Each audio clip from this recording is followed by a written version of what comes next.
Hey everyone, I know it's been a hot minute, but that's because I was working on some stuff in the background and I actually wanted to bring someone else in because I know that you love hearing my voice, but I'm much better in a back and forth conversation than I am talking to you, but also kind of just myself.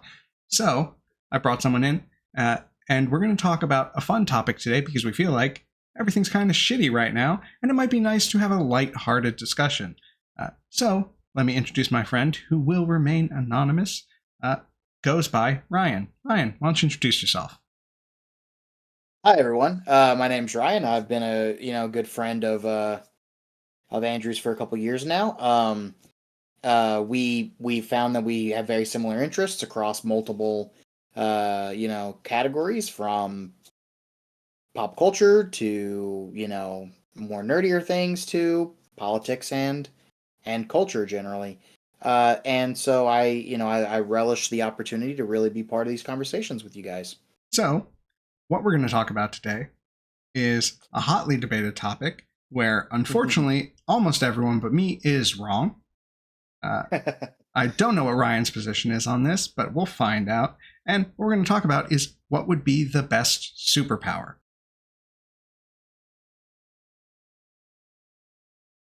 Now, some ground rules. It has to be fairly succinct. So we are talking more in the vein of traditional superpowers. So not something grandiose like manipulation of matter generally, not something sort of abstract or fourth wall breaking like Deadpool. Just one of your more traditional superpowers. Uh, so, Ryan, would you like me to go first or would you like to go first? I don't necessarily want to right out of the gate tell what I think is the best quote, but I do like to talk about what I think my favorites are, generally, and why they may not just my favorite may not always be the best. Um, as basic as it may be, I got to be honest, I am generally a fan of the just traditional super strength. Who doesn't like just general super strength? It's I mean, if we're really getting into the logistics and the science, there's there's a lot that can be done with something like that. And of course, I'm a huge fan of Superman. I'm a huge fan of, I love My Hero Academia. I love All Might. There's something to be said about super strength.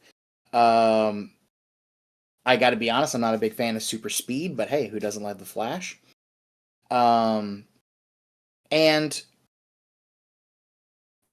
I'm curious. Do you consider genius intellect to be a superpower?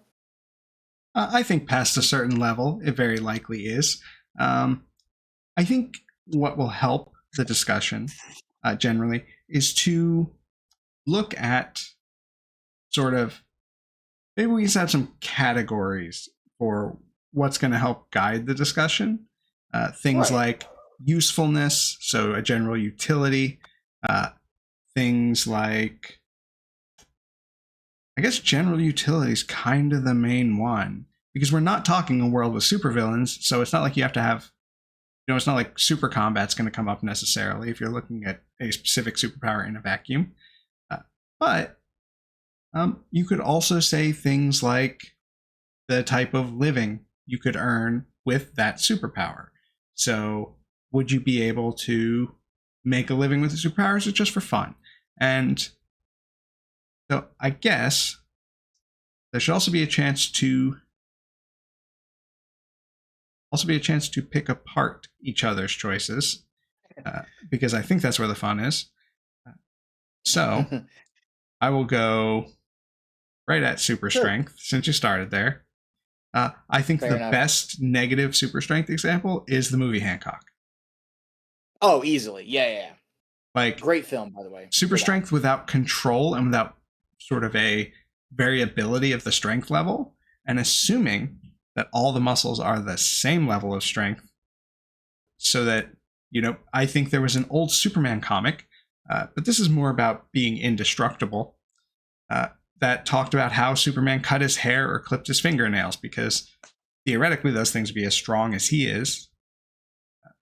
So Yeah, I think super strength does stem from that I don't know my own power, or it is very tricky to control. Certainly, I think half the fun of thinking about powers, like you're saying, is thinking about the negatives, like what like are the limits, and how like I think this is a good thing to do as a writer, especially someone who's if you're writing super like anything with superpowers is defining the world your characters are in. I mean, how far do you want that superpower to go? What are the limits? I mean, Superman, Hancock, those are good. Well, Hancock, he was a presumably a god. They never explained that. I feel like But Angel was the consensus. that was the thing, but they never explained origin, and we'll probably never get a sequel. Oh, for Um, sure. but Superman, of course, depending on the writer, it either there's more limits to his power, there's more, there's more variability or more the bar gets increased way higher for Superman. But I think that the negatives do matter. Like how much are you able to? I mean, how much are you able to control? Like how strong you are. I mean, like does it come with like knowing to judge how much strength to use? If you know what I mean. I think so. I think there's a real world analog. I think like people often in their lives have to modulate the amount of strength they use. I think we're just now talking about the top end being so much further from the bottom end. Right. Like, because we know that like the grip you use if you're playing tug of war is a very different grip than the one you're using if you're picking up an egg. Like, there's just a vast chasm of space there between the amount of strength that you'll use, the amount of force you'll apply. But then when you like assume on a superhero level, is that a thing that like becomes as intuitive to a person in the same Like way? I would argue it probably could. I just feel like their minimum has to be like their minimum to our minimum is just so different. Like for them to do what we can do in a gentle way, think about how very little of their muscle they actually have to use. Like how I mean, not that it's impossible, but it just seems so inconceivable and difficult. But I'm curious though. I'll tell you what my favorite though is. Or what I think it not favorite. Sorry, I'll tell you what I think what I think is the best to me. Obviously, and I've gotten into not debates necessarily, but discussions with people about it, and I've come to the over the years. I've kind of come to the I like self healing. I know that there are negatives to this, and I recognize them. But I think that there's just as many positives to the power. So I didn't know if you wanted to. are we? Yeah, I'll say mine. So Okay. for me, it's got to be teleportation, and I will lay out my reasons for teleportation. Now, there's some caveats here. The first is you have to be able to teleport to a place you can't actively see, so it requires some sort of weird extrasensory perception that we see from time to time in different people who teleport in fiction. You have to be able to take stuff, so you don't want to teleport somewhere and then be naked when you get there. And you'd like to be able to take other people with you or other things with you up to a reasonable size. Now, the reasons for this are one, I hate going places, mostly because I have to get from A to B, and that always fucking sucks. Now, if I want to go to a concert in a big city, I gotta drive my happy ass there. I gotta find parking. I gotta walk to the venue. I gotta leave the venue, walk back to the car, drive back out. It's a whole fucking hassle.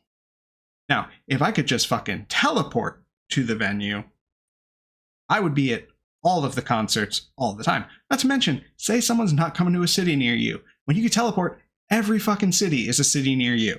And if we then want to sort of expand that, say I got to run errands, I can just teleport to the local Walmart, teleport to the drugstore. Every errand that would normally take, well, I got to get ready and then I got to go and it's a whole drive and I got to wait in traffic. Now it's like, no, I don't. I just pop up, do what I need to do, and head home. Now, there's also, say you want to do vacations. Vacations are expensive because travel's expensive, because staying somewhere is expensive. But if you want to go to Spain and visit Spain for a week, you just teleport there in the morning, teleport home at night, and then go back the next morning. You don't have to pack, you don't have to deal with the airlines, you don't have to deal with anything. And then, the final reason, you could make, without being criminal, a massive amount of money legitimately just being a courier who can get stuff from point A to point B instantly. Oh, this needs to get somewhere now? Well, I'll set my own rate and it will get there now. And then you choose your own work hours. So even without being a criminal, it's a decent life, but you could have a great life because you could live in a very low cost area and be wherever you wanted, even if you wanted to have a normal job. If I didn't have to drive to my job every morning, that'd be great. So that's why, for me, teleportation is just top tier. But there are caveats. Right. No, I think that's a great that's a great power with a great example. And I do see I do understand now where you're coming from with the utility element of it. I mean, you're talking about not just in a comic book world, but you're talking about in a real, like, it's actually very similar to how, like, like kind of like a world like My Hero Academia, where it's like everybody has powers, but not everybody's powers are necessarily superhero quality. How can that power be used in a way that is mundane and beneficial? There's a lot of mundane benefits to something like teleportation, and I think that's great. I admit I generally like to think of my powers in a world with other powers present, but that still makes teleportation a great power because a well-trained fighter, I mean, we see this with characters like Nightcrawler and others, a well-trained fighter can, when you know where you're going and they don't know where you're going, that makes fights generally a lot easier. Oh, yeah, and you definitely look at the aspect of, like, in that world, like, having a teleporter, even just as, like, hey, man, you don't fight, you just get us from A to B really quick. So if there's a prison break, we're there immediately. That's super useful. But then, if you can teleport people with you, all you gotta do to apprehend someone is put a hand on him and take him to a cell. Like, it's just True. generally a very, very solid choice. And honestly, I feel like it fits my vibe because I don't like to have to travel to places. Like, that shit's I expensive. No, I think I think what you chose is truly a great power. It's certainly not like what I would want, not because I wouldn't enjoy the power if it was given to me, but it's just not the thing that pops into my brain all the time. But I do think it's a top tier choice. Now, obviously, I mean, we didn't really put too many, like you mentioned, matter manipulation. I think obviously time manipulation, that shouldn't, no. Those are things that we should never consider because, and if you are going to have powers like that, there should be good caveats, like Hero from Heroes, where he got like brain cancer from it. It's like, come on, at a certain point you kind of have to nerf these people. Yeah, like Dr. Manhattan is one who has just got too much going on. Of course I also like when people do that with, say, like, I mean, you look at just recently with Superman from, James Gunn's Superman, and that there are ways to make great versions of characters that are, granted, that is like one of the most powerful versions of the character we've had yet on screen, but also it's kind of nerfed from the comic book version. It can still be fun. It doesn't have to be world shattering power to have a great character. My personal, like, as I said, I like healing factor. Now, I'm not necessarily I don't believe healing factor should probably go to the degree that, say, like Deadpool. Well, Deadpool claims at one point that he can regenerate from a cell, but I don't want it to go as far as, Cell from like Dragon Ball, where you can just rebuild from nothing. I think that might be a little extent. Caveat, uh, I think if a meaningful part of your brain gets destroyed, you might not be able to heal. Um, Maybe if you got your head cut off within enough time, if your head was sewed back on, maybe you'd be fine. I don't know where you stand on that one. But I think the reason I like it is because, and also caveat, you can't, you're still going to feel pain, right? It's very unlikely that you'd be given a power like that and not feel pain. You know what? You're still going to Honestly, feel the I'd say if you were gonna not feel pain, it's most likely that your power would, that if you were self healing, that's when you would be unable to feel pain. Because pain is the body's way of saying, "Hey, something's wrong. We got to take care of this." If you can heal, then pain signals aren't necessarily useful to the system at all.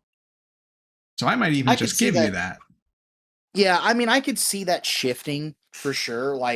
With time, but I had a theory that if you're being exposed to a lot of damage, eventually your nerves are just gonna shut off. If you keep healing and nothing's getting your brain never needs to send those signals, or the nerves never need to send those signals. Eventually, your body would just stop using them. So I think that kind of falls in the same vein. But I also think, how far can it go, right? I mean, could you keep running forever? Would your endurance be insane because your muscles are never getting tired enough to build lactic acid? You're always repairing yourself. If you go to the gym and you work out, can you just keep working out? Because as you push your muscles to their extreme, you tear them, you rip them. Do they just immediately repair and keep growing? I don't know where the line is. That's how I've always thought of it. I think that's why I like the power so much. You know, I just think that there's always being able to never can you be killed by disease, poison? I'm not really sure where that falls, but just the idea that your body continually self regenerates. But I also wonder, with the self healing, does that get into the mental realm? Are you able to heal if there's when there are chemical imbalances that affect your brain? I mean, I don't know how this works with magic, but if something is affecting your brain, does your brain you can never get drunk? Your body immediately goes back to its equilibrium. I don't know. I think the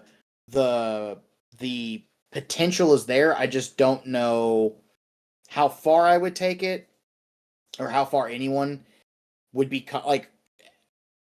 I don't want it to be overpowered, but I do think that the logic is there, if you follow me. Yeah, I think so. There was a couple of things.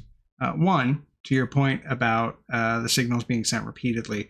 So this is something that we see in cell signaling pathways a lot of the time. So for instance, when people develop diabetes, it's because the pathway becomes insensitive to insulin from being activated so much. So that same thing could, in theory, happen from pain. I think in terms of being able to run forever, I do think you run into a conundrum of whether or not you have the energy to do it. So it's not necessarily a matter of you could do it if you could maintain the energy, which the body wouldn't necessarily be able to heal up. I think there was an example of this in a book series called X Heroes, which is about a world where superpowers just sort of popped up right before a zombie apocalypse. It's actually a really solid series. There's a guy, I think his superhero name was Regenerator, because he could just heal. He could also push his healing factor to heal other people. But that dude he can't die. He just flat can't die. I think they eventually get him because he's all the way incinerated. But chop his head off, he comes back. The limit on that one is always, it's really dependent on, and I think this is the same thing of whenever someone talks about who would beat who in a fight, it's always down to, well, it's whoever the author wants to win. Right. The healing factor is so the same way. I do think one interesting complication of the healing factor is brought up specifically by Wolverine. Yeah. in the fact that if your brain tissue does heal, does it still have the connections it had and thus the memories at the time it was destroyed, or does it reset to an earlier state? I think that's a valid point, honestly. As for teleportation, what happens if you accidentally teleport into something? I think That's they do well, they don't really cover. I mean, you're right. Like, what happened? Yeah, what happens to your mat? I mean, like, if you do teleport into something, you're right. Like, where do you go? I mean, like, presumably you could teleport out, but does that, can you then tell your brain to only teleport your physical body and not well, the thing you've now merged with? I think that's tricky because it's like I don't know that you necessarily would have an intrinsic understanding of what's you versus that wall you teleported into. And Right. even if you theoretically could teleport out, I think teleporting into something very likely kills you almost immediately. Like, because I think, Possibly. yeah, because like if it's any part of the center mass, any part of the head that's teleported into it, now your heart immediately can't beat because it's like intermingled with drywall. Your brain Now, can't send see, this signals. is this is some shit that you'd see in like The Boys. All right, like figuring out how to kill certain superheroes. Yeah, I You know. that is one, and I think like there are examples of this in like horror movies generally that aren't necessarily about teleportation, but just happen to have someone who like ends up merged with a physical object and they just sort of die. I will say, if I'm talking about my least favorite useful superpower, it's probably intangibility. So like Kitty Pride. Right. Because Or here's a question I have about that power in particular. I don't know if when you go intangible, theoretically you fall out of sync with the atoms in the physical world around you. Do you maintain momentum? Because if you don't, theoretically you're no longer tethered to gravity. So if you went intangible, would you then find yourself immediately in space? I think Because that's a the great Earth example. keeps going, you don't. I wonder. That's a tough question, right? Because at like you are still theoretically you might still have the same inertia. Maybe you're still moving with the planet. I don't really know. Um, I when we're getting that far in, I don't know. But I do think my favorite depiction of that power is Mirko, or sorry, correction, Mirio from My Hero Academia, who has the same power. He does mention there's interesting points where, for example, when he teleports through something like the ground, he cannot see. He is incapable of perceiving around him because he is within something.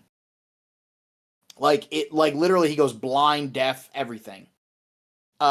He just, and the character's told that it's like a worthless power, and then he ends up making it actually good. Because he learns his limits, he learns how to use his surroundings. I don't know, have you ever seen My Hero? Oh yeah, yeah, yeah, Uh, yeah. I Like thought you had. I thought you had. I think Mirio's version of ability is my favorite. Um, but again, that is a series that certainly doesn't go as far with the logic as you and I do. I mean, there's literally a character named Mangaka who can just speak words into existence.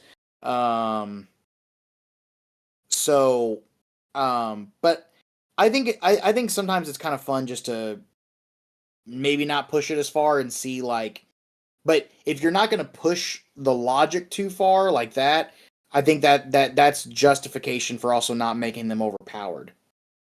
They should work within the same frame of power. yeah, I think like at the same time, like intangibility just like I don't feel like it has a lot of like Usefulness outside yeah, of yeah, like it doesn't have outside of crimes. right. Like like, yeah, I guess you could rescue people from a mine collapse, but then you have to make sure that when you go intangible, you don't also go intangible with the ground and just sort of fall. So, like Martian Manhunter, when he goes intangible, he can fly. So his intangibility makes sense because he's not going to fall through the ground because he can fly. So he'll just continue to fly, but intangible. But like I just can't see a usefulness to intangibility that is legal and I mean, prevalent enough I in could your everyday life. I mean, I could see it working in fights against other people.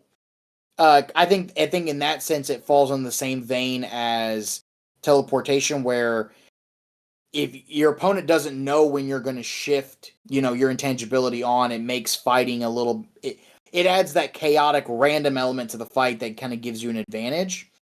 But yeah, knowing where to go, like when you're moving through the ground or falling, like you mentioned, Martian Manhunter can fly. It makes his intangibility far more useful. Yeah, I think I agree with you. I just don't think it's a super useful power. I actually I'll be honest with you, feel the exact same way about super speed. I mean, there are obvious practicalities to, like, what I mean. Come on, like you mentioned, you don't like to go anywhere. Well, it's kind of like teleporting. If you can do it in like a second because you're so fast, is it really like you did anything? But you see, like, the only reason super speed works so well in DC is because they created a whole metaphysical, they made the speed force. We've seen how terrible the speed powers can be in other settings, from Quicksilver to A Train, right? um when you don't have something like the speed force to benefit you, to protect those around you, because otherwise you're just, I mean, think about the level of damage you do with that kind of power, Yeah, just on a physics scale. I think the trick there is if you've got super speed, you also have to have super cognition. You have to be able to you have to mentally process things At the same at the speed same that you're speed moving. that you're moving. Yeah. Uh, I think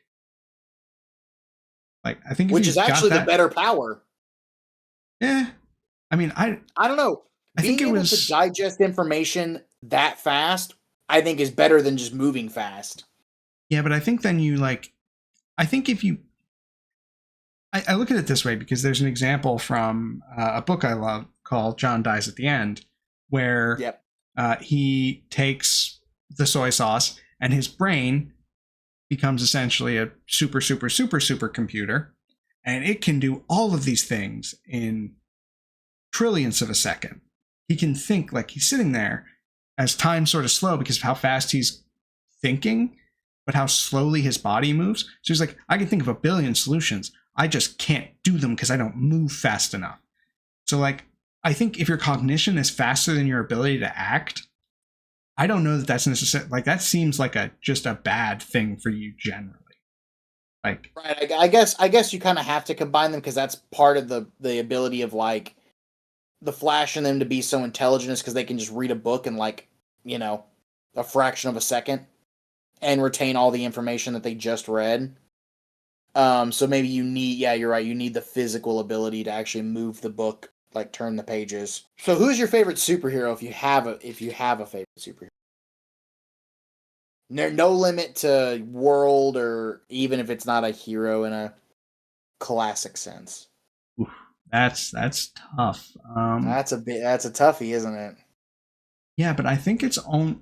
If I had to pick one, You could put grades, like, or like categories. well, no, I'll say if I had to pick one, I would say probably Green Lantern. Generally, being a Green Lantern, I think Which like Green Lantern? well, that's the thing. I think John Stewart's generally my top one, but Same. I Him or Kyle, but yeah, but I think like the idea of like you are limited by your imagination to what you can do with the ring. The fact that it's like it's it's a power you are given, not that you have, which means that it's like when you take that ring off, you're just a normal person, which means there's no downside to being a Green Lantern when you're not wearing the ring. There's nothing you have to be concerned about or consider like oh, I have to be Yeah. more careful now. It's like, no, I put the ring on, superpowers. I take the ring off, no superpowers. And again, it's just like, it just feels really all purpose. And it feels like something that, I know a lot of people say they're still waiting for their Hogwarts letter. I'm still waiting for my Green Lantern ring. And that No, hasn't happened yet. I mean, first off, Jeff John's entire run with Blackest Night is incredible, and yeah, no, I actually do like the way the visible spectrum is used. I like all the lanterns, and the Green Lanterns themselves are, I mean, they're iconic. I mean, I can't think of like it's easy to see analogs in other media of different characters, right? Like Superman or whoever, or Super Strength. Um, but Green Lantern to me, it feels very similar to like Spider-Man and Marvel in that those are like the only characters that you can really think, and like you like when you think of green, like energy projection, your first thought is always going to be Green Lantern, right? Like DC kind of owns that. I can't even think of a good example of that from Marvel. I know there is, but I can't. I don't know. I think Nova has a power like that kind. I think it depends on, I mean, The if you writer. count force fields, then I guess you can say Sue Storm. But Yeah. that's if you count forces. I will say one interesting thing about the Green Lanterns generally is that they all have roughly the same uniform, which implies that that's a default setting in the ring. I think actually, okay, first of all, I actually think in universe that is described like that is like their uniform that Ring gives them. This ring will do anything except make you any other clothes. It will make, I mean, there's one space setting for cops. clothes. They got to have a uniform. They're space cops. Okay, now what is your favorite? I don't like being that person, but it's Batman. I can't help it. I know We said I'm that superhero. Person. He's a superhero. He is a hero. He's a superhero. He has no superpowers. He makes me feel super. First of all, money's a superpower. Okay, that's fair, but I feel like one bankruptcy and he's no longer Batman. He's just a budget daredevil. Who I also love, mind you. But at least Daredevil has a law degree. He learned to fight and to do the law. I mean, I'm sure Batman knows the law. He just prefers to break it. No, okay. If we're not going to count, since that's valid, even if Batman can fight against super villains, you're right. He does not have a super. He's a normal man who has the physical qualities of an Olympian athlete, and he's one of the more intelligent humans. But he doesn't even his genius isn't like super genius. He's not Brainiac, right? Right. He's a Sherlock. He's a Sherlock Holmes. He's a Sherlock Holmes, and honestly, he's not even. I mean, like he's still not even like Mr. Terrific, even Lex. Like he doesn't have that level of intelligence. So if I can't pick that, which is he's my favorite hero. Sorry, just in general, but favorite superhero. I'm trying to think of who I pick because I don't know if I should pick it based on power or based on how I feel about them. Because outside of just like power alone, it'd be Spider-Man. I just have a soft spot for the character. I have a soft spot for Peter Parker as a character.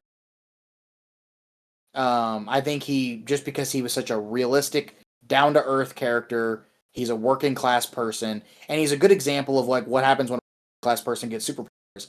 Doesn't really do you a whole lot of good when you're still fucking broke all the time. I mean, he famously turned down the Avengers at one point because he's like, hey, how much does it pay? And they're like, it doesn't pay. We do this for free. And he's like, okay, well, no. You have a whole tower. You have a whole tower. Like, yeah, but that's because they were funded by Tony Stark, not because he was already a billionaire. They didn't make money as the Avengers. Stark can't give a stipend? I know, exactly. I was like, they couldn't just slide some cash to Peter? What's Steve Rogers' day job? I think he gets is his military pension? I think he gets something from the government, actual like dead ass. But no, but honestly, even when you look at, I think when you look at Spider-Man's powers, I mean, I don't know if, because there's been multiple Spider-Mans, right? Whether it's Peter Parker, Miles Morales. I know people have mixed feelings about Gwen Stacy, or at least that version of Gwen Stacy. Um, Ben Riley, Kane. Um, I wonder if, like, because Peter has obviously insane intelligence, but even the power of Spider-Man is nice.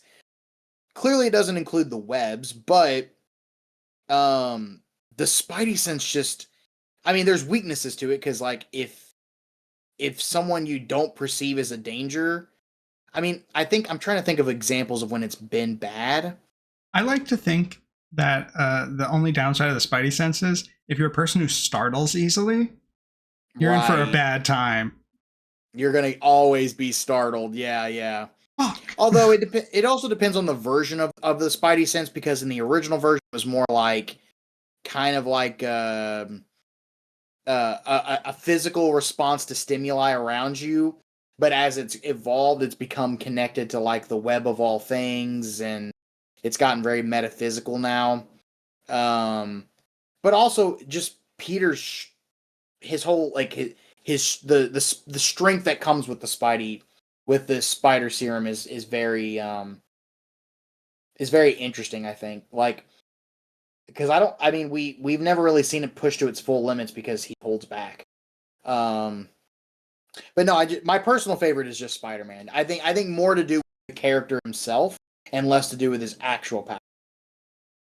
Yeah, I think one interesting thing, But and I'm a big fan of the Green Lanterns, like you said, huge Green Lantern fan. one thing I remember seeing that was interesting about Spider-Man's powers was there was a scene at one point where he's getting pulled off a wall by Kingpin, and when he gets pulled off the wall, you see that he's like his limbs are still stuck to the wall. He just brings it with him, and Kingpin like ripped the wall apart by pulling Spider-Man Oh, because his grip with the hairs is so strong that you can't physically dislodge him from the thing.